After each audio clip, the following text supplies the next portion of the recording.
Hello and welcome to the second class where we're discussing section 18.2 in the AGR/PHY 321 Engineering Dynamics course. Today we're hoping to just really finish off section 18.2 and then on Friday what we'll do is we'll do a quick review of chapter 18 to kind of get you prepared for the last CLO, which is CLO 13. It's going to be assessed during the final exam time, right, which is the 4th. May the 4th be with you. And that'll be available all day, kind of like what we've been doing before. I'm also going to load up, since it is quote-unquote the final exam, you will have one attempt for all CLOs from 7 to 12.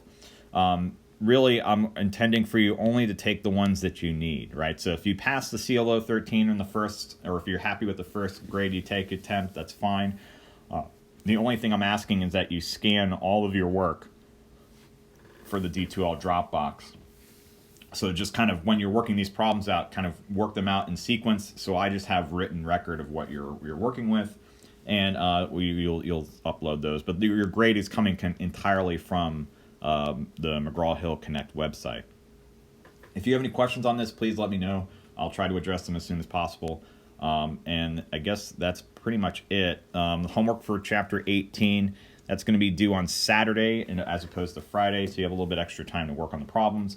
But I hope to actually do or set up, at the very least, 2 of the homework problems today to kind of help push you along in the direction you need to be. I'm going to work the textbook problems, but they should maybe slightly different on your homework assessment, or your homework assignment. But ultimately, it'll be the same thing. So we're going to be using the methods we had discussed in the last class, which is on Monday's lecture. So hopefully you've seen that before. And we're really going to focus in on, we're now solving problems in kinetics in 3 dimensions, right? So our governing equations really sum around the summation of forces equals the mass times acceleration of the centroid of the body, right? Or the centroidal acceleration there. And then we say the summation of moments about some point or origin, right, should be equal to, and then, or I guess to be more accurate, we'd say G, right, the mass center, if we wanted to do it that way. We can do it about other points as well, but that should be equal to the H dot G, right? And then this last section, we had said we can find a relationship for H dot G as being equal to, right? And we separated this and we said, all right, we have the H dot G with respect to a non-time dependent reference frame, G, X, Y, Z, right? We use lowercase letters for that. Plus, and typically this would be capital omega, but we're saying generally it's going to be really the omega of the reference frame, X, Y, Z, cross with the HG with respect to the fixed reference frame. And so these are if you want to think about it, this would be like the theory for all the problems in this homework session. And then it would just be applying each of these with the previous sections and saying, all right, well, how do I develop HG, so on and so forth. So that's what we're planning to do today. We're going to solve problems using this method here. And so let's look at some of the homework problems. All right, starting off with problem 18.65 from the textbook. What we have here is an unbalanced uniform rod AB. It's not aligned with the XZ plane. It's kind of out of plane. But if you want to think about it, the rod is sitting along in the XY plane. Okay, so the rod AB is on the XY plane, and it's off kilter an angle of beta. And so we assume for this problem, beta would be a known. We know the mass, okay? We know the length B, right? So we know the total length of the rod is 2B. And then we know that the shaft is rotating with an angular velocity omega, so those would be the knowns. The unknown here is asking us what would be the dynamic reactions at C and D. So as we understand this problem is going to be statically balanced, but it will be dynamically unbalanced. And that's something we kind of discussed at the last part of section 18.2.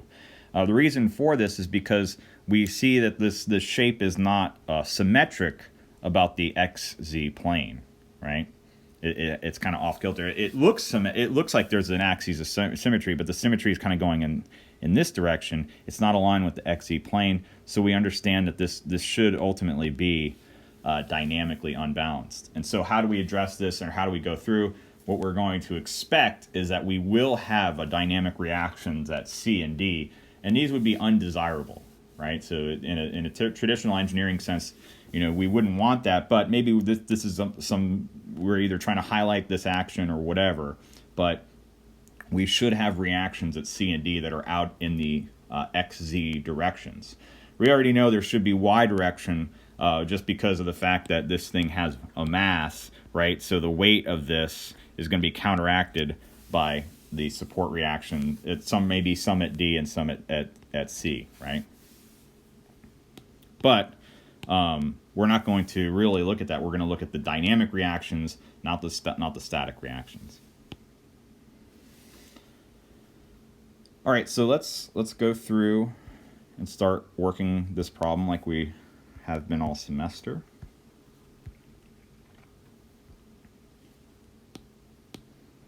So we're working homework.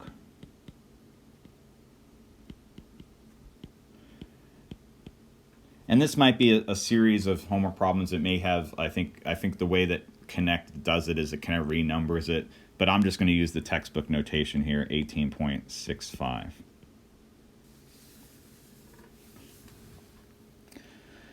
So we'll start off with our knowns.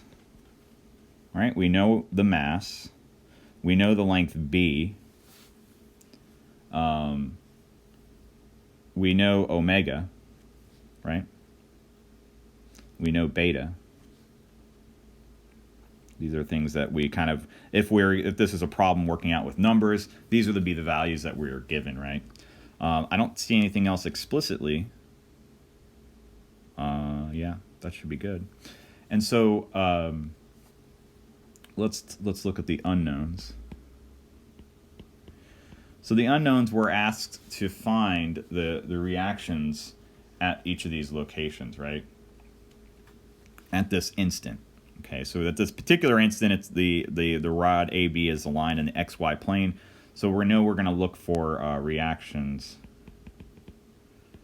right? Specifically the dynamic reactions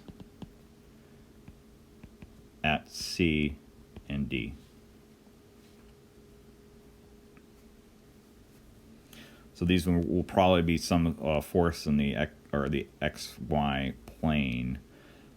Because I think the angular momentum should be in the Z direction, but we should see that. We should have that kind of shape out. So our theory, we already kind of generally talked about our theory, right? I kind of generally stated them up here, so I'm just going to copy that. This would be my theory, right? And I guess ultimately we should also recognize that we have to kind of analyze this problem. So let's talk a little bit about what our solution is going to look like, right? So our solution is going to have to, when we go through this process, if we're going to use this equation, we have to recognize that we kind of have to create a new coordinate system, right? That's aligned in such a way that would allow for the HG calculation to be kind of a little bit easier to kind of digest, right? So if we're working in this new, so we need to define a G, X, Y, Z. And since the problem already gives the X, Y, and Z as lowercase here, we'll try to differentiate these by saying they're primes. So X prime, Y prime, and Z prime. So we have to choose a coordinate system that will allow, really, we're looking to find a general relationship, right? The HG is equal to, and this is a vector, equal to I bar X, and I guess it would be X prime, omega X prime, and this would be I hat prime, plus I bar Y prime, omega Y prime, and this would be J hat prime, plus I bar Z prime, omega Z prime, and that would be K hat prime, right? We want to find a relationship where this becomes easy to solve. And since this is a slender rod and we look at the back of the book, right, we look at the back of the book, really the second to last page, the relationships for a slender rod really give us, in terms of the reaction. So if we were to set up a coordinate system, right, in which this becomes my new y prime, this direction becomes my x prime, and then z prime just aligns with the original z-axis. Then what we can define is, if we choose that, that means our I bar x prime is going to be equal to 0, and our I bar y prime is going to be equal to the I bar z prime, which is going to be equal to, sorry about that, I had a little bit of I was looking at this value here and just want to make sure it's not 1/3, it's going to be 1/12. It's going to be 1/12, and then the mass multiplied by L squared, right? Which should be equal to 1/12 the mass, and this would be a quantity of 2b quantity squared, right? So 2b, that's 2 squared, that should be equal to 4/12, right? So if you divide both sides by 4, and that'd be mb squared, that would be equal to 1/3 mb squared, right? So that would be my I bar y prime and z prime. I just wanted to make sure that that was what we're going to be working with. All right, so that's ultimately what we're going to have here. And so what we should draw out is kind of what this should look like, right? So if we're looking at this, if we're kind of looking along, this is my rod here. Actually, let me.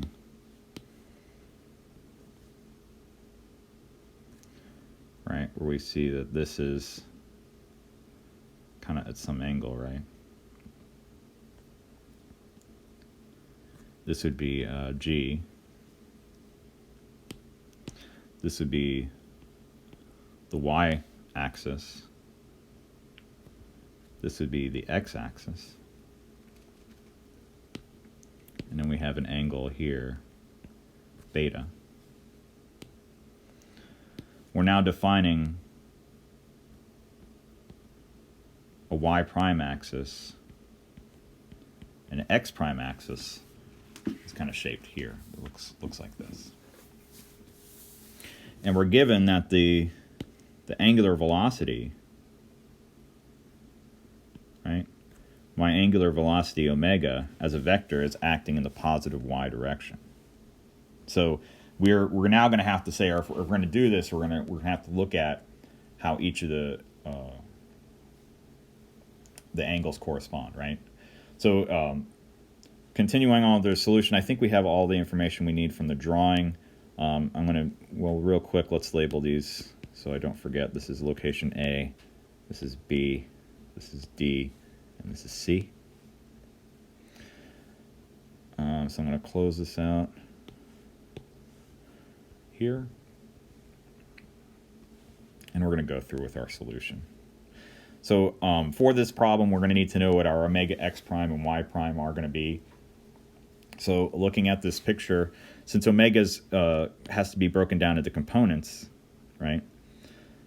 We can expect it to have components in the the y prime direction. So it's going to have one component in this direction. So that would be like my omega y prime. And then we know there's going to be a component in this direction. And that's going to be my omega x prime. And it's defined by this angle beta, so that should be this angle here, right? So this angle should be beta. So simply put, if I want to find my omega x prime, that's just equal to, it's going to be in the negative x direction, so it's going to be negative omega, and that'll be the sine, right? It's the sine of beta. And then if we want omega y prime, that's equal to, it's going to be positive, so it'll be omega cosine beta. And if we want omega z prime, that's just equal to 0 because omega is only in the xy plane. And so the z prime, which we know is aligned with the z-axis, so that's equal to 0 there. So what that means in my hg calculation in omega z prime, this term, the k hat or k hat term is going to go away. We know that since I bar x prime is 0, so the I hat term is going to go away. And so that makes the hg term is only going to be in the y direction. So our hg vector is going to be equal to, I'm sorry, the j hat direction, right? So we're only going to have a j hat term prime. So it's going to be aligned with the y prime axis. And that will be my I bar, which is the 1/3 mb squared. Let me move this a little bit. That's 1/3 mb squared. That's my I bar. And then my omega y, which is omega cosine beta. And that's going to be j hat prime.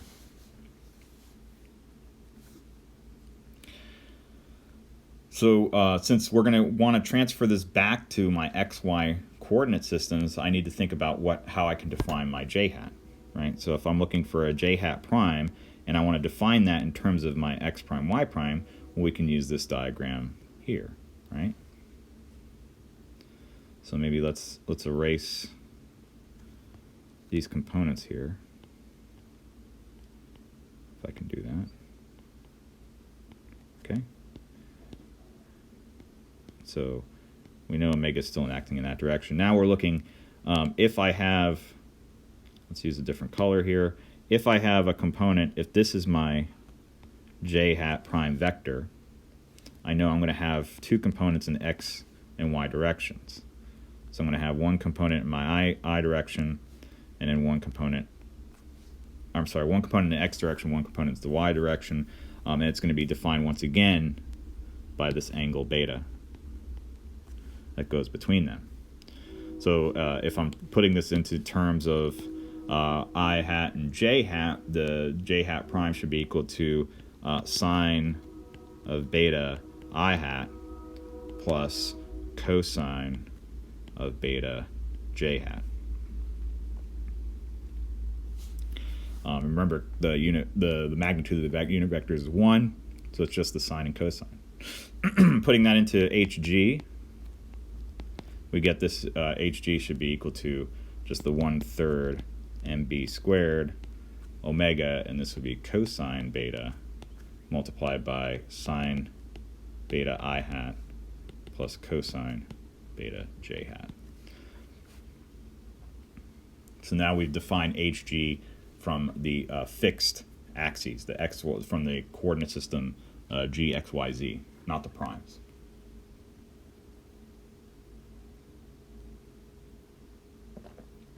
All right, so the next thing we're going to want to define is, let's find our h dot g. That's equal to, remember, that's the h dot g with respect to the rotating reference frame, so that's g, x prime, y prime, z prime. That term is 0, right, because it's not changing with time, plus, and then we'd say the omega. In this case, this would be just the only omega vector we have, right? So this is the spinning rod cross with hg vector. So since we're working in the fixed reference frame, our hg should be equal to omega, which is just the omega, and then this would be in the j hat direction, cross with, and then we'd have the same term from above, right? We'd have the 1/3 mb squared omega cosine beta, and that would be sine beta I hat plus cosine beta j hat. The j hat cross the j hat is going to be nothing. The j hat cross the I hat is going to give us a negative k hat. And so we'd say that the hg from the, and this is h dot, sorry. the h dot g is going to have a negative k direction. So we say negative, and then when we multiply that, it's just 1/3 mb squared omega squared, and it'll be a sine beta cosine beta k hat.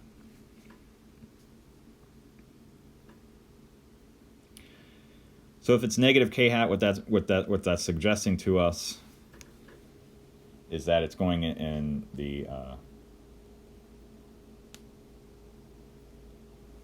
negative k direction. So we're going to see a rotation that looks like this. So if I'm once again coming, maybe let's do a 3-dimensional type representation.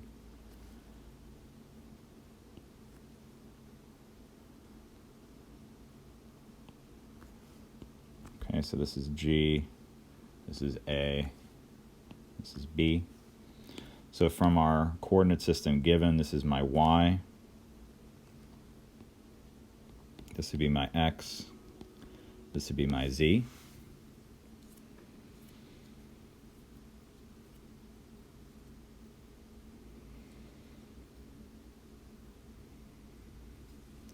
So really the HG vector, as we said, is going negative, right? So this would be like my HG, H dot vector, right?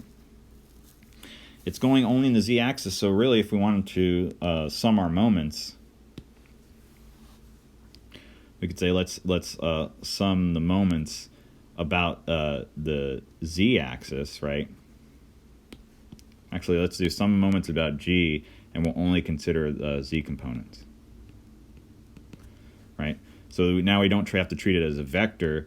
This should just be equal to our h dot g. So we have to think about all the forces that are acting at location D and location C. So if this is acting in this direction here, so it's kind of coming like that, I would imagine our reaction forces should be opposing that, right? So we would see a reaction force going along the x direction here. So that would be my C x term.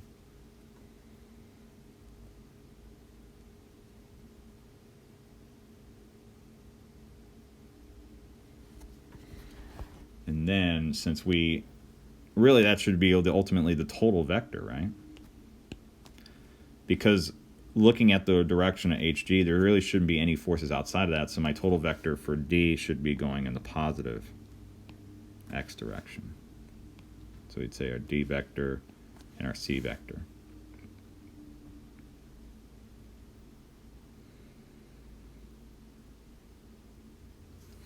So if I sum our moments about G, what we can look at here and say, all right,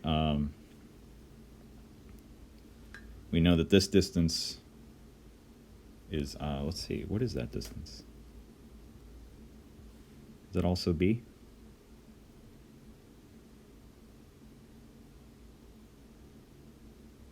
Okay, so yeah, so here it's a vertical shaft CD.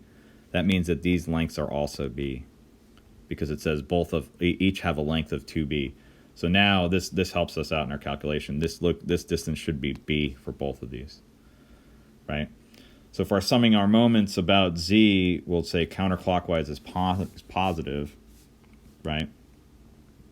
That means that we have the C direction. This would be a positive direction, C, for our force at C. So that would be B multiplied by C. And then plus B multiplied by D. Any other forces out in the Z direction are zero because of the direction that we're taking the moment. And this should be equal to our H dot G, which we said from the positive direction, that's negative. And this big long thing, right? 1/3 mb squared omega squared sine beta cosine beta. Now I can divide through by b, right? I cancel out these b's and I get one of risk, and I got c plus d is equal to this value that you see here.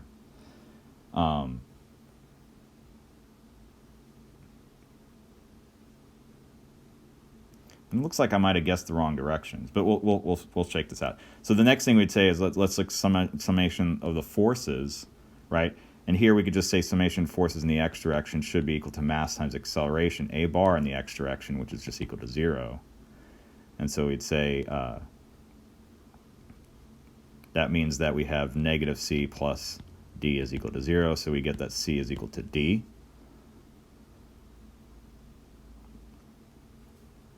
So coming back to our primary, or my moment equation, what we can then say is just, let's just solve for one of those. We'd say 2c is then equal to negative 1/3 mb omega squared sine beta cosine beta. And that means that c would just be equal to negative 1/6 mb omega squared sine beta cosine beta. So I think I guessed in the incorrect direction, right? So if I want to put the total vector c here, that should just be equal to 1/6 mb omega squared sine beta cosine beta, and that's going to be I hat. And then our total vector c at d is going to be equal to the negative 1/6 mb omega squared sine, that should be sine beta cosine beta, and that's I hat. Okay, so I guess I guessed the wrong directions for the inertia terms here, and that's fine, because I guess the inertia will develop the forces in the opposite direction. But that's the beauty of these equations. That should, if you guess incorrectly, it should hopefully at these cases shake out to be correct. So that's the first homework problem that you're going to be working with, and I just kind of want to go through and set that up. I guess I went through and solved it. I'm not sure if the homework problem will give you values for these problems, but ultimately, if you know mass with length b and omega, that should be what you're getting. So the other half of the class I wanted to spend on another homework problem. So this would be the next homework problem you're working with, and it's a little bit more complicated. Now we're not just dealing with single rotation, we're dealing with a kind of interesting setup here where you have two gears. Okay, and I guess it's referring to a previous problem, 18.88. And it's telling us the shaft DE rotates with a constant angular velocity, so a known here is omega 1 is equal to 4 radians per second. And it gives us a little bit of hint that the force F, that's the normal force that's acting, that we're trying to determine between the two gears, is going to be perpendicular to the line drawn from D to C. So we have some interesting geometry here. So there's a line drawn from D to C. That means that this is going to be normal to this line, right? So it's going to be orthogonal to that line, if you want to think about it from an angle term. Let's put it in, traditionally, our force, right, is going to be acting here, and the angle is going to be perpendicular to the line DC. So if we wanted to think about this as a general angle, since we typically use beta for these problems, here what we'll say is that the beta is given as 30 degrees, and I guess this angle here, that will be like an alpha, right? And so the alpha can be found, and what will wind up happening is this angle here is alpha. And so alpha can be found because we know this distance, right? This is 4 inches, and then we know this distance here, that's 20 inches. So we can find the angle here, and then just find the difference between beta and alpha, and then that's how we get alpha, right? So that's the only kind of rub with this type of problem, is to say, all right, make sure you understand the geometry. And I guess what we'll do is we'll leave alpha in that respect there. But what's interesting here is this problem is uniquely suited to the method we're seeing here. The previous problem could have been solved with the 18.1 section, right? So you could have solved it that way as well. This one has a a disc, and that's what we'll model the gear as, right? This one has a disc that's rotating in a kind of off-kilter direction. And so we're going to have to consider these I-hats along this new x prime, y prime axes, and it's rotating at omega 2. And if we recognize omega 2 should be related to the velocity, right, that this thing is rotating around, we would expect the velocity to be going kind of into the page a little bit as it rotates around this this gear. And so the omega 2 can be directly related back to omega 1. So that's why omega 2 is not given here, is because by the geometry we should be able to find a relationship between omega 2 and omega 1. So let's start working through this problem a little bit. And what I intend to do is, this one I may not go through and solve completely, but I wanted to kind of show the operations and how you should set up your problem to make this a little bit easier to solve. So we're working on homework problem 18.89. And the knowns that we're given, we have omega 1 is equal to 4 radians per second, and it's acting along the shaft DE, right? We're also saying that beta is equal to 30 degrees.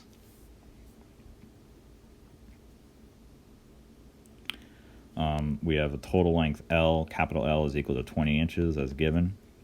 And then the radius of the small gear is equal to 4 inches. They don't give us any dimensions for the big gear, and that probably means we can solve this without those dimensions. So I think that's it in terms of what they're giving us. And then so the unknowns for this problem, it's looking for the force F as a vector.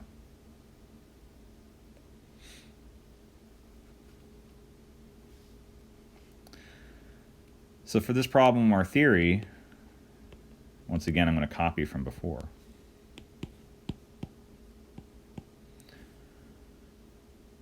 So I'm going to copy all this here.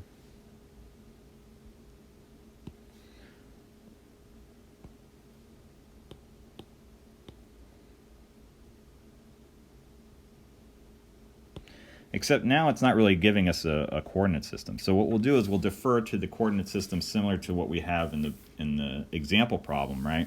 Where lowercase x, y, and z kind of represent the unit vectors along those directions, right? And then k hat, in this case, because we're choosing, we have to choose the disk in such a way, right? If we're modeling this as a disk, so our capital I hat, j hat, or k hat vectors, or the coordinate system. Okay, so this would be like my capital Y,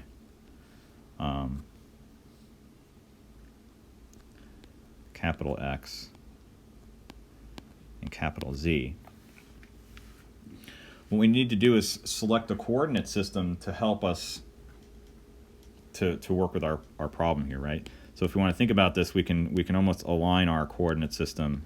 This would be like our y prime, x prime, and at this condition, at this particular instant, right, z prime is aligned with the z direction. I know it may not look like how I drew it here, but that's ultimately our goal. Is we're going to choose z hat or z prime to be in the same direction as z.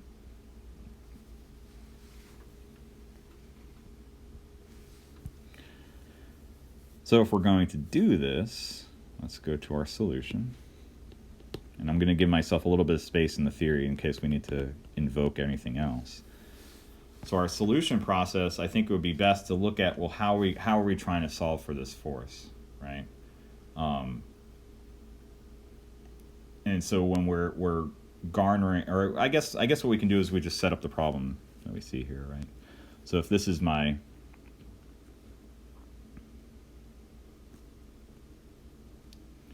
that's my disk, right? And now we're setting up, this is my y prime, This is my x prime. And z prime is coming out of the page. We know that omega is acting in the y direction, so this would be my omega vector. And that's called omega 1, right? And omega 2 is occurring along the y prime direction.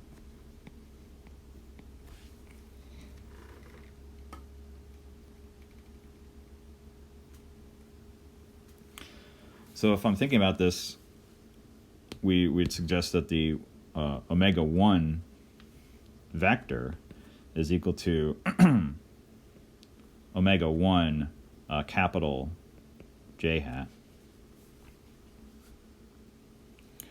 But since this angle here is beta, that means we can split this into y prime and x prime directions, very similar to the way we've done with other problems. We could say that omega 1 is equal to omega 1, that would be the sine beta, and this would be little I hat, which corresponds to the x prime, y prime, and z prime direction, plus omega 1 cosine beta, little j hat.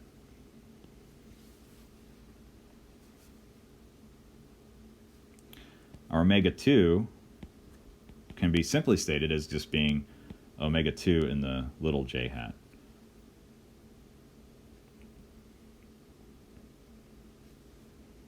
Let me make sure that differentiates that. The little j hat, right? Where capital J hat, I'll just use the flat edge there. So if we do it this way, what this will set up is we can analyze and look at the I for the disk, right? And for a disk, we get the I bar y prime should be equal to, so this looks like the x-axis in my in the back of the book, so that should be equal to 1/2 mr squared, and then the I bar x prime should be equal to 1/4 mr squared, and that's also equal to I bar z prime, right?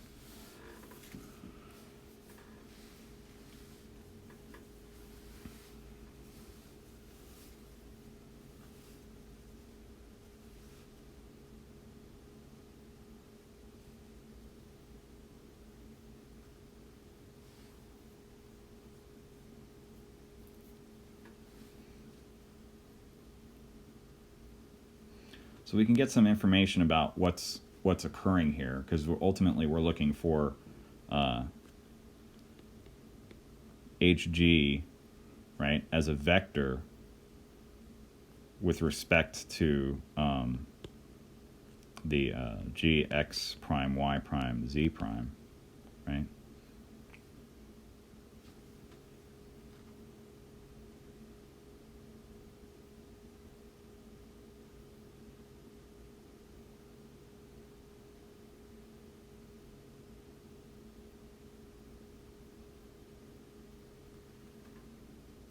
I misspoke there.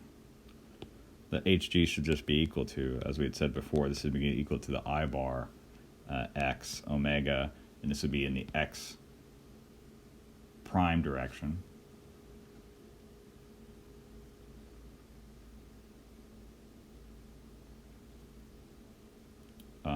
Plus, and this would be I hat.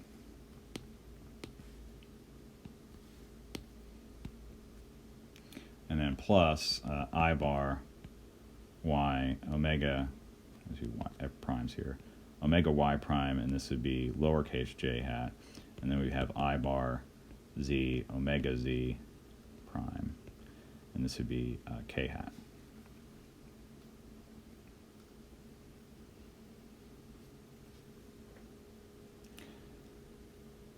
So looking at this, we'd have to say, all right, well, what's the omega in the condition? We know that the total omega vector should be equal to omega 1 plus omega 2,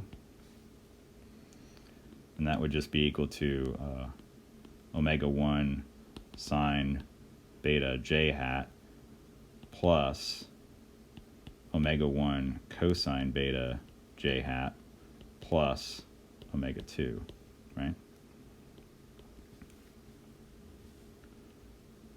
So that first one is I hat.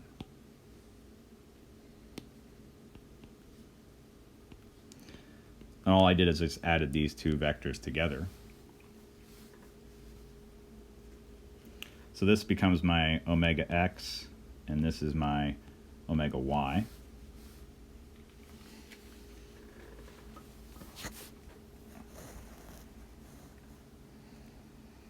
But since omega y is defined with omega 2 in there, we almost want to only define it simply by the omega 1 we're given. We don't really care about what omega 2 truly is. We can kind of go back and think about what our omega y, which is acting in this direction here, that really should just be related to, let's think, what would be the best way to find that?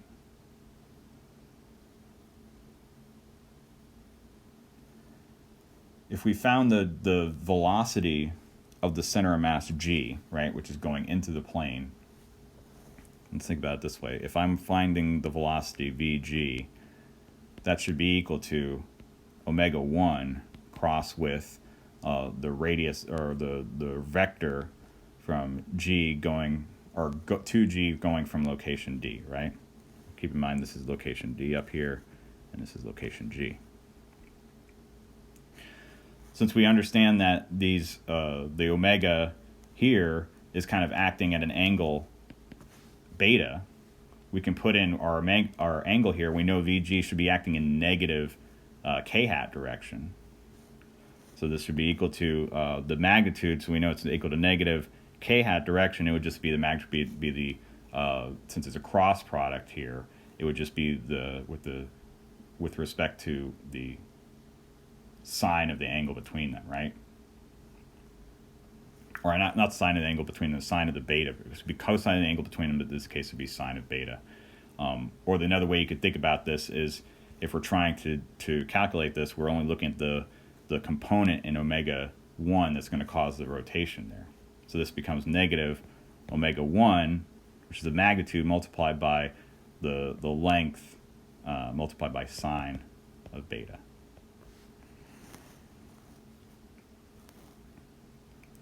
So if that's my velocity of the center of mass here, I can find my omega y, because we know this is fixed axis rotation, right? This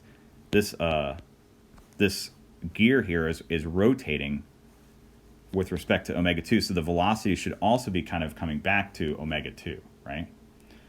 So if we had omega 2 cross r,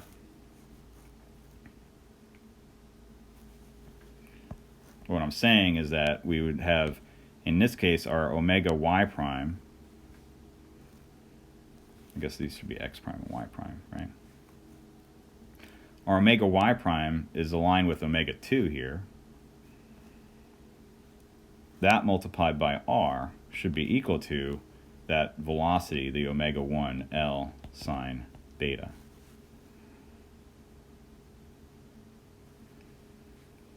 So omega y prime then should be equal to omega 1 L by r sine beta.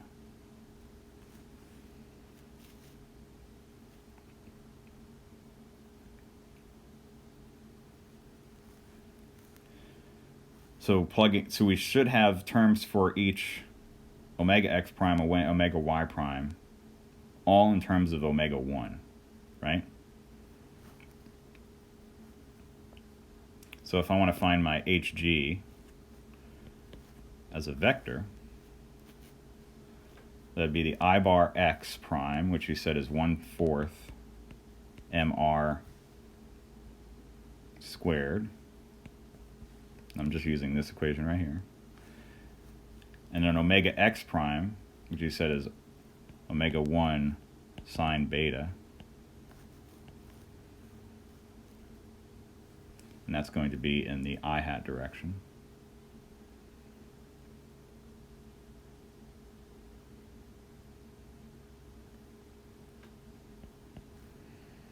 And then our hg in the y, or the j hat direction, that's going to be plus and it'll be 1/4 mr squared multiplied now by the y prime, which is, or omega y prime, which is omega 1 L by R sine beta, and there'll be j hat. And since there's no omega z, that means this last term drops out. So this is ultimately our hg.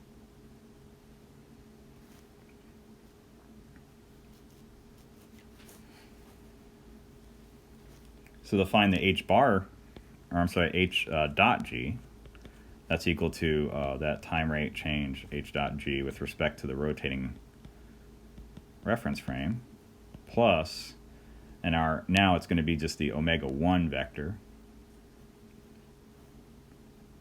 cross with the hg vector.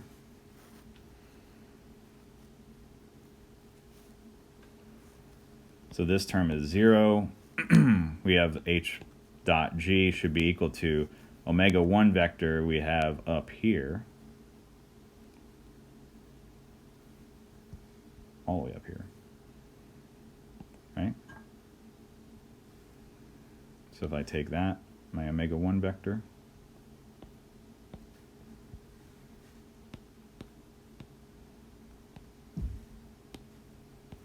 and I cross it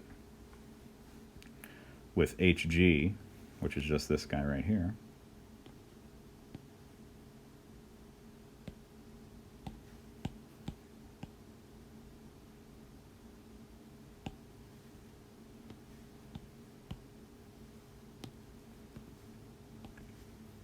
what we should be left with is h dot g is equal to,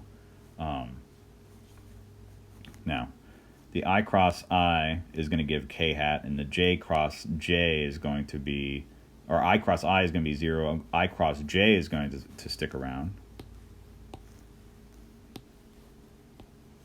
So everything is going to be terms of k hat, and when you carry out that vector, what you should get in a reduced form is 1/2 mr squared omega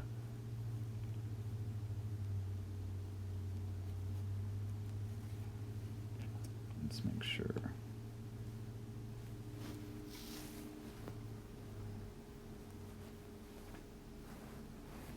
Mr squared, and this would be L by R sine squared beta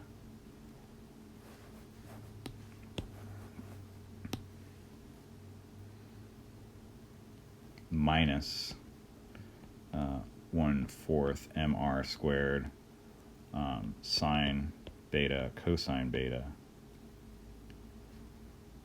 all by omega 1 k hat. Omega 1 squared should be in both of those terms.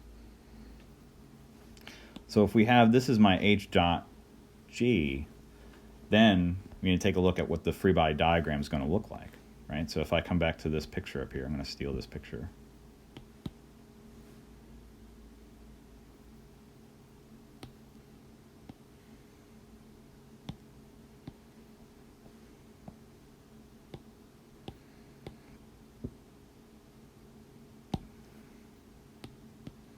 Get rid of these omega terms here.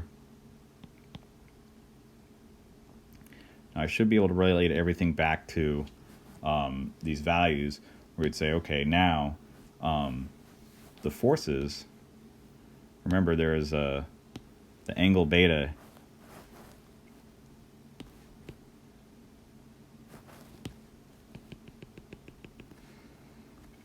right? This is my angle beta, but there also exists an angle alpha, right? That represents where the forces are going to be acting on this, right? And remember, we had said that the force F is perpendicular to the line crossed by DC. We're also going to have reaction forces at location D, but we're not concerned too much with those. So this would be like my dy dx. So that would be my free body diagram along with the weight acting in a negative y direction. And now we are working indeed with the capital X, capital Y, and capital Z directions. This is our free body diagram. Our kinetic diagram is going to look very similar to this.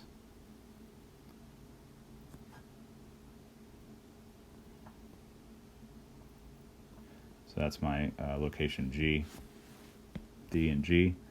Except we have to think now about the acceleration. So there should be an acceleration term that's going inwards because this path describes a circle. So just like the example problem from last class, there will be an MA bar vector, an inertia current term coming in. And we should be able to find that by looking at, if we want to find my A bar, right, that should be equal to the radius that's performed by this squared, or omega squared, right? R omega squared. And we know that this is acting in the negative,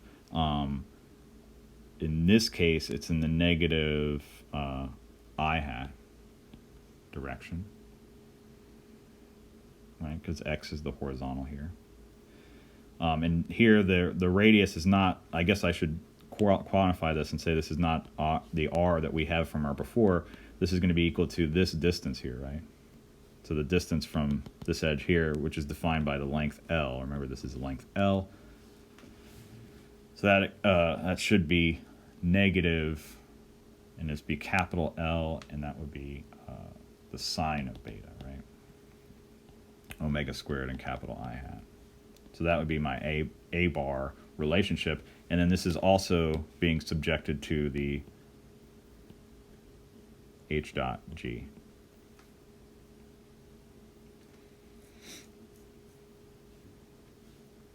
So then you would come through, and that should be enough for you to get, if you're trying to analyze this, I think the only thing you really have to do is the summation of moments. So if you do the summation of moments about D, right? If we do the summation of moments about D, what that'll do is it'll cancel out the moment effects from dy and dx. That should be equal to, now it's going to be equal to H dot G, but I also have to take into account the acceleration, right? So it has to be plus the R vector from 2G coming from D crossed with the mass times acceleration A bar G, right? As a vector. So this cross product's pretty easily found because we know the magnitude of R and we know the direction of acceleration here. Then we just have to consider the angle between them. That should be equal to H dot G plus, and since both these vectors are in the xy plane, the answer is going to be in the k hat direction. And if we look at the angle between them, we know that this is going to be in terms of the summation of moments, that's going to create a negative moment.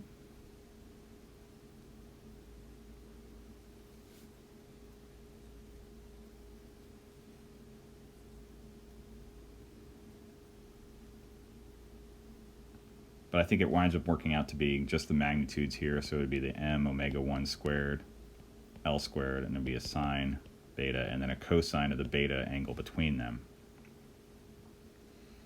And so since that's really, it's acting in a negative direction, but we're looking at the k direction, so the k actually should be this is our R, right? That's my R vector. That means that the vector should be acting in the positive direction. So we leave it at like that.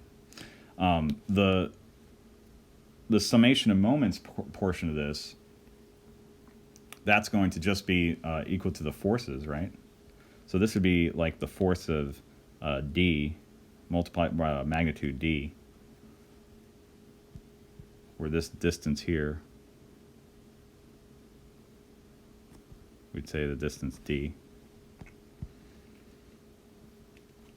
And it would take minus, and this would be in the k hat direction,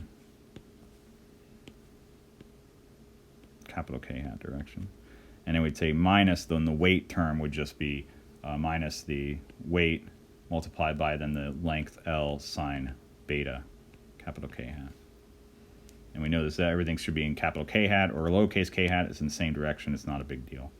And so that should hopefully get you to the answer. So I've gone over time. I apologize for that. But what I'll do, if you have any questions in the solution process, please let me know. And hopefully this helps